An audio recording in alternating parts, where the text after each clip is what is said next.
기도하겠습니다. 은혜가 풍성하신 아버지 하나님 감사합니다. 오늘도 우리를 사랑하셔서 생명의 말씀 앞으로 인도하신 하나님 감사합니다. 지난 3일 동안도 우리를 세상에서 보호하여 주신 하나님 감사합니다. 오늘도 우리의 연약한 육신과 우리의 영혼을 사랑하사 연약한 우리에게 생명의 말씀을 주사 그 양식으로 우리가 힘을 얻게 하시고 하나님의 말씀대로 행하며 살 수 있는 복을 얻게 하옵소서. 생명의 말씀을 우리에게 공급하시고 주시는 아버지 하나님께 감사드립니다.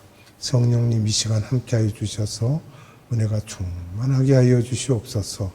감사드리며 예수님의 이름으로 기도드리옵나이다. 아멘. 오늘은 청함을 받은 자와 택함을 받은 자에 대한 말씀을 나누도록 하겠습니다. 마태복음 22장 1절로 14절의 말씀을 봅니다.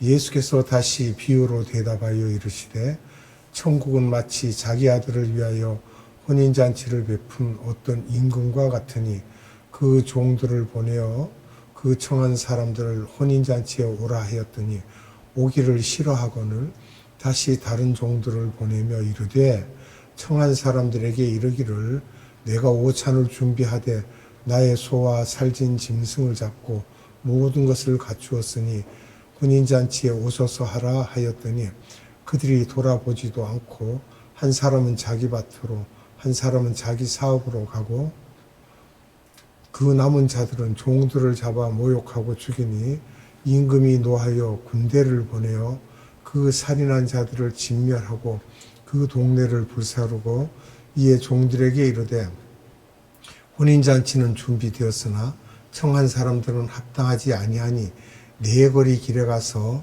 사람을 만나는 대로 혼인잔치에 청하여 오라 한데 종들이 길에 나가 악한 자나 선한 자나 만나는 대로 모두 데려오니 혼인잔치에 손님들이 가득한지라 임금이 손님들을 보러 들어올세 거기서 예복을 입지 아니한 한 사람을 보고 이르되 친구여 어찌하여 예복을 입지 않고 여기 들어왔느냐 하니 그가 아무 말도 못하거늘 임금이 사람들에게 말하되 그 손발을 묶고 바깥 어두운 데에 내던지라 거기서 슬피 울며 이를 갈게 되리라 하니라. 청합을 받은 자는 많되 택함을 입은 자는 적으니라. 아멘. 마태복음 21장 23절부터의 말씀은 예수님이 십자가에 죽으시는 그 주에 화요일에 하신 말씀입니다.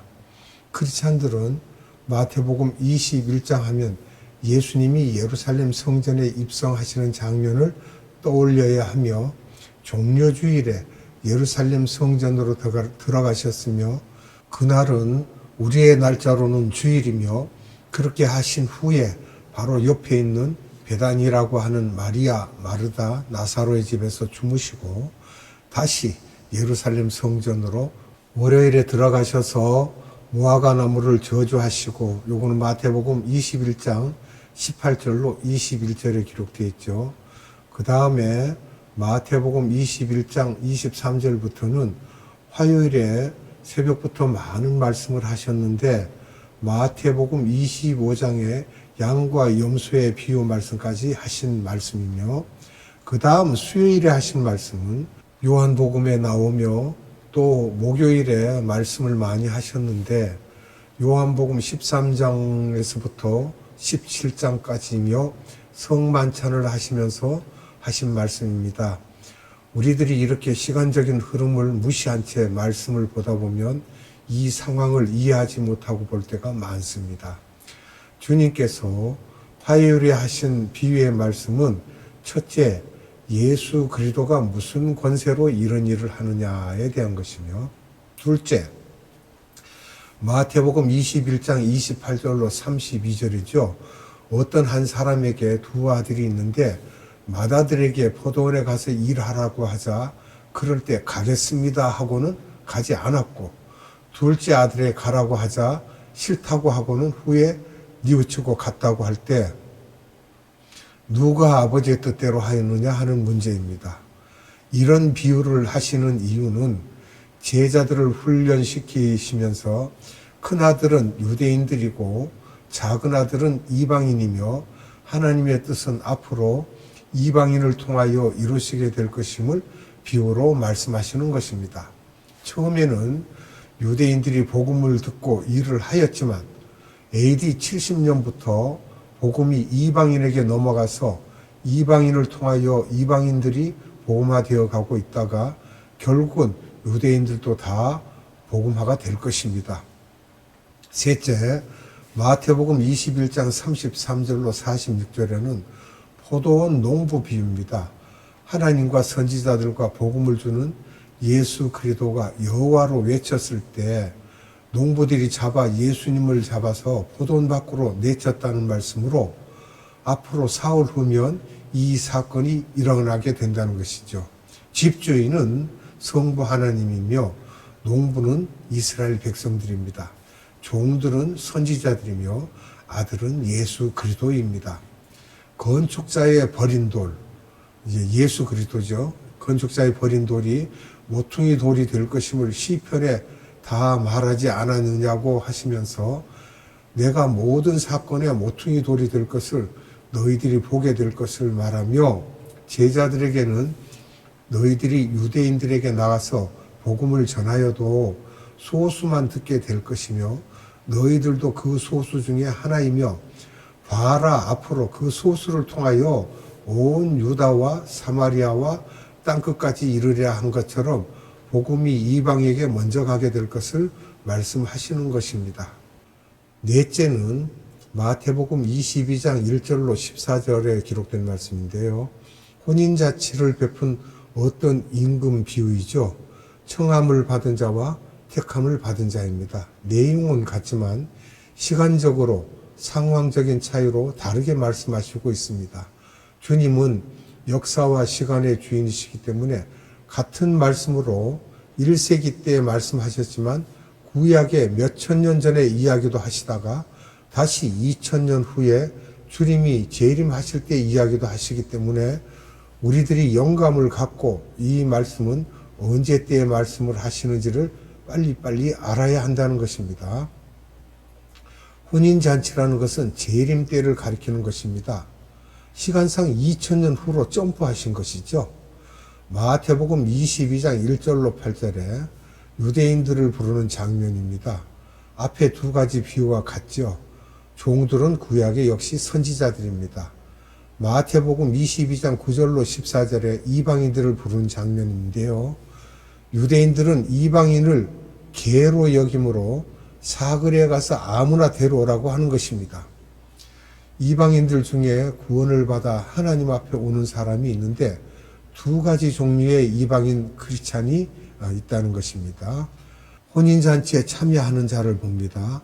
들림받는 자, 살아서 들림받는 사람을 말하고 있고요. 여기서 예복은 신부복을 말하는데 예복을 준비한 자는 죽은 사람들 중에 부활하는 자들에게 해당하는 말이죠. 혼인잔치에 들어가기 위해서는 신부들은 웨딩 드레스를 입어야 하는데 예복을 입어야 하는데요. 이 옷을 입는 사람은 어떤 사람인가? 사도 요한이 반모섬에서 혼인잔치 장면을 보고 기록한 말씀에 빛나고 깨끗한 세마포라고 했습니다. 계시록 19장 7절로 8절의 말씀을 봅니다. 우리가 즐거워하고 크게 기뻐하며 그에게 영광을 돌리세 어린 양의 혼인 기약이 이르렀고 그의 아내가 자신을 준비하였으므로 그에게 빛나고 깨끗한 세마포 옷을 입도록 허락하셨으니 이 세마포 옷은 성도들의 옳은 행실이로다 하더라. 천사가 내게 말하기를 기록하라. 어린 양의 혼인잔치에 청함을 받은 자들은 복이 있도다 하고 또 내게 말하되 이것은 하나님의 참되신 말씀이라 하기로. 아멘. 빛나고 깨끗한 세마포를 입은 성도들은 대단히 복이 있다는 말씀입니다. 빛난다. 그러면 눈부시게 환한 하나님의 영광의 빛이 있다. 이렇게 우리가 볼 수 있고요. 옳은 행실이라 하면 다른 사람에게 친절하게 하고 어려운 사람을 돕는 그 수준의 옳은 행실이 아니라 하나님의 보시는 시각으로 성경에서 빛나는 영광처를 입은 사람을 말할 수 있죠. 다니엘서 12장 3절 봅니다. 지혜 있는 자는 공창의 빛과 같이 빛나고 많은 사람을 옳은 길로 인도하는 사람은 하늘의 별과 같이 빛나리라. 아멘. 지혜 있는 자는 하나님의 뜻을 정확하게 아는 사람이며 마지막 때의 장면을 예언하신 것입니다. 마태복음 13장 43절을 봅니다. 그때의 의인들은 자기 아버지 나라에서 해와 같이 빛나리라. 귀 있는 자는 들으라. 아멘. 분명히 별의 영광과 해의 영광과 달의 영광이 다르다는 것으로 우주가 엄청난 많은 별의 세계 속으로 들어갈 텐데 그것을 다스리는 사람은 영광의 종류에 따라서 받는 영토가 다르다는 것입니다. 성도면 누구나 다 세마포를 입는다고 생각하는데 그렇지 않으며 세마포에도 종류가 있다고 봐야 됩니다. 계시록 19장 14절을 봅니다. 하늘에 있는 군대들이 희고 깨끗한 세마포 옷을 입고 백마를 타고 그를 따르더라. 아멘. 여기 군대가 나옵니다. 천사를 일컫고 있죠. 희고 깨끗한 세마포라고 했습니다. 흰 것은 거룩성을 가리키며 하나님 앞에 가는 성도들도 이 희고 깨끗한 세마포는 다 입는다는 것입니다. 하나님의 자녀들은 예수님의 보혈의 피로 다 희고 깨끗해졌기 때문입니다.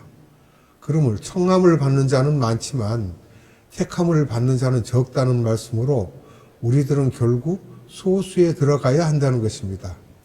복음은 제일 먼저 유대인에게 가는데 이들이 과연 혼인잔치에 청함을 받았습니까?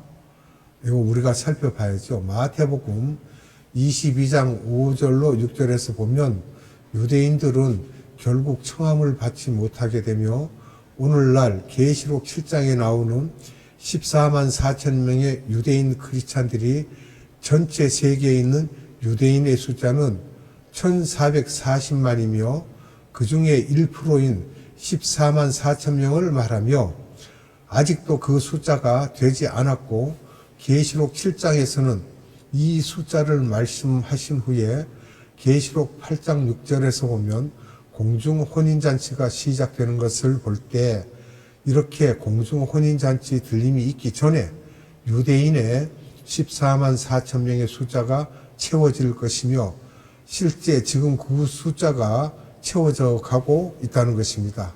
이들이 메시아닉 주들이죠. 이들은 현재 생명을 바쳐서 예수를 믿는 사람들이며 이 유대인들은 적당히 믿는 사람들이 없으며 이들은 족보에서도 쫓겨나고 유대인 공동체에서 핍박을 받으며 예수님을 믿고 있으며 그들의 예배드리는 모습을 보면 일어나서 찬양만 약 1시간씩 부르며 구원의 감격과 은혜로 거룩보다는 춤추면서 자유스럽게 은혜 받은 대로 표현을 하면서 예배드리는데 오히려 우리들은 어떤 형식의 덫에 갇혀서 예배를 은혜롭게 하지 못하고 있는 형편입니다. 또 유대인들은 혼인잔치에 참여하지 못하고 7년 환란을 지나면서 순교자 그룹에 들어갈 것이고 또 이방인 중에서도 들림받지 못하고 순교자 그룹에 들어가는 사람들이 있다는 것입니다. 중국 지하교회에서는 들림받지 않고 순교자 그룹에 들어갈 사람을 손들라고 하자 모두가 손을 드는 것을 보면서 우리들은 반성을 해야 할 것입니다. 메시아닉 주들은 후 3년 반 동안에 유대 나라에 엄청난 핍박이 있을 것이며 그래서 이들이 예수님을 영접할 것이며 이들 유대인들을 복음화시키는 그룹입니다. 로마서 11장 25절로 26절을 봅니다. 형제들아 너희가 스스로 지혜 있다 하면서 이 신비를 너희가 모르기를 내가 원하지 아니하노니 이 신비는 이방인의 충만한 수가 들어오기까지 이스라엘의 더러는 무던하게 된 것이라. 그리하여 온 이스라엘이 구원을 받으리라. 기록된 바 구원자가 시온에서 오사 야곱에게서 경건하지 않은 것을 돌이키시겠고. 아멘. 크리스찬 중에 들림받지 못하는 자들에게 주시는 메시지를 우리가 보면요, 깊은 후회가 있을 것을 지옥에 가는 사람과 같은 표현으로 비유적으로 말씀하십니다. 첫째 보면은 마태복음 22장 13절에서 이를 갈미 있으리라고 했어요. 이를 부두둑 간다 그러면 참 소름 끼치죠. 두 번째는 마태복음 25장 30절의 말씀인데요. 달란트 비유에서도 말씀하십니다.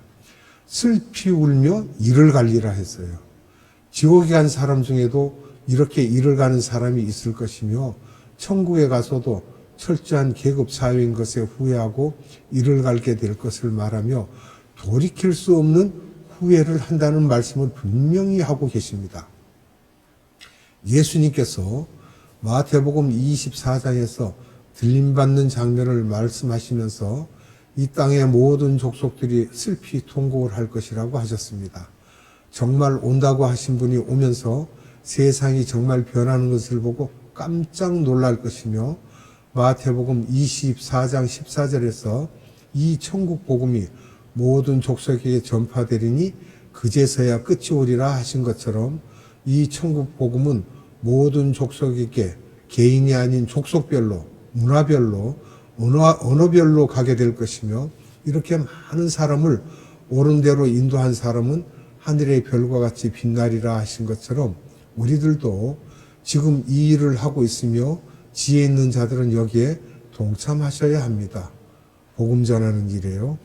청함을 받은 자는 많지만 택함을 받은 소수만이 하나님의 마음과 연락되어 이 일을 할 것입니다. 6가지 비유를 통하여 하나님께서 계속해서 말씀하시는 것은 이렇게 들림받지 못하는 자들은 다수라는 것입니다. 모든 족속이 다 통곡한다는 것은 복음을 직간접적으로 다 듣기는 들었지만 나가서 미전도 지역에 복음을 전하라고 하였지만 하지 않았던 사람들, 중국, 파키스탄 등에 있는 사람들이 이 들림 사건이 있을 때 통곡을 하고 울게 될 것이라는 것입니다. 감람산 설교 마태복음 24장에서 나팔 소리가 나며 내가 나타날 때 저희가 택하신 자들을 하늘 이 끝에서 저 끝까지 사방에서 모으신다는 것이며 성도들 모두가 아닌 양과 같은 영광체와 같이 빛나는 자들만을 하나님께서 들어 올리시겠다는 것입니다. 들림 사건에 대해 말하면 이단시하고 모든 교회 성도가 다 들림받는 것으로 말하게 되면 그것은 비성서적이며 구별되지 않고 교회가 세속화되어 목회자들까지 구별되지 않는 실정이며 우리들이 종말론적으로 신앙관을 갖고 삶을 살아야 하는데 그렇지 않고 세상의 소망을 두고 살게 되면 엄밀히 말해서 헌신된 자들이 아니며 들림받지 못하는 그룹이 될 수밖에 없으며 그래서 구약의 역사에서도 들림받는 자는 에녹과 엘리야와 같은 사람이라고 말씀하셨습니다.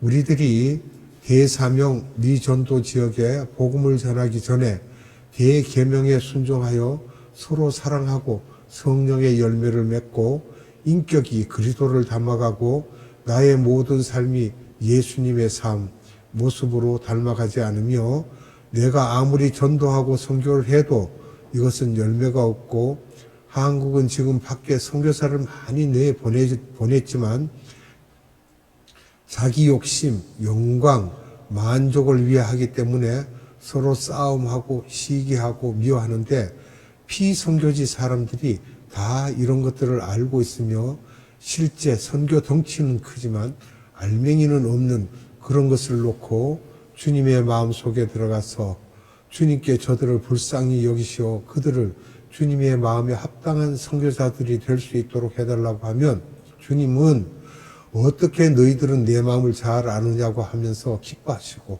나를 위해서도 그렇게 해주시고 늘 중보 기도하는 사람들은 기도를 보고 그 사람을 사랑하는 마음이 들어오고 그 사람이 어떤 잘못을 봐도 지적하고 소리 지르지 않으며 그렇지 않으면 기도한다고 하면서도 정죄하고 비판하게 되는데 그런 사람은 주님의 마음에 합당치 않으며 많이 기도하는 사람은 모든 부분에서 더 낮아지고 젠틀해지고 화평케 하는 사람이 되는 것입니다. 그룹 속에서 이런 사람을 찾으려 하지 말고 군중 속에 있으면 사람은 교만해지므로 사람은 끊임없이 낮아지고 겸손해져야 하며 유명세를 타다 보면 변질되기 쉬운 것이 인간입니다. 스스로 나를 컨트롤하여 낮아지도록 하고 자동차도 조그만 차를 타고 하면서 스스로 변질되지 않도록 노력해야 하며 옳은 행실을 하는 것은 다른 사람을 변화시키는 것이므로 우리들이 입으로만 하는 것이 아니라 나의 삶에 적용시키면서 노력해야 하는 것입니다. 하나님이신 예수님이 이를 갈미 있으리라는 저급한 언어를 사용하시면서 표현하신 이유는 이렇게 표현하지 않으면 우리들이 이해하지 못하기 때문입니다. 가끔 우리를 이해시키기 위하여 저도 이런 말을 사용하는데 좀 험한 말을 합니다.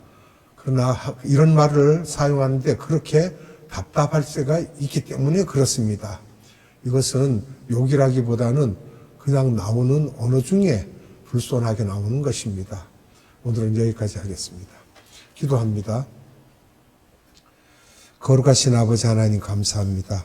오늘도 생명의 말씀을 우리에게 주셔서 우리의 영혼을 양육하시고 기르시는 하나님 감사합니다. 우리가 이 하늘 아래 어디에 가서 영생의 양식을 얻겠습니까? 오직 하나님께서만 우리에게 주시는 그 생명의 말씀이 살아있고 항상 있으며 변하지 않는 진리의 말씀이기 때문에 우리의 영혼을 인도하실 수가 있는 하나님의 멋진 그 계획 안에 우리가 들어가 있음을 감사드립니다. 아버지 하나님 감사합니다. 오늘도 생명의 말씀으로 우리를 양육하신 하나님께 감사와 찬양과 영광을 올려드리며 예수님의 이름으로 감사하며 기도드리옵나이다. 아멘. 주님 가르쳐준 기도로 예배를 마칩니다. 하늘에 계신 우리 아버지, 아버지의 이름을 거룩하게 하시며 아버지의 나라가 오게 하시며 아버지의 뜻이 하늘에서와 같이 땅에서도 이루어지게 하소서. 오늘 우리에게 일용할 양식을 주시고 우리가 우리에게 잘못한 사람을 용서하여 준 것 같이 우리 죄를 용서하여 주시고 우리를 시험에 빠지지 않게 하시고 악에서 구하소서. 나라와 권능과 영광이 영원히 아버지의 것입니다. 아멘.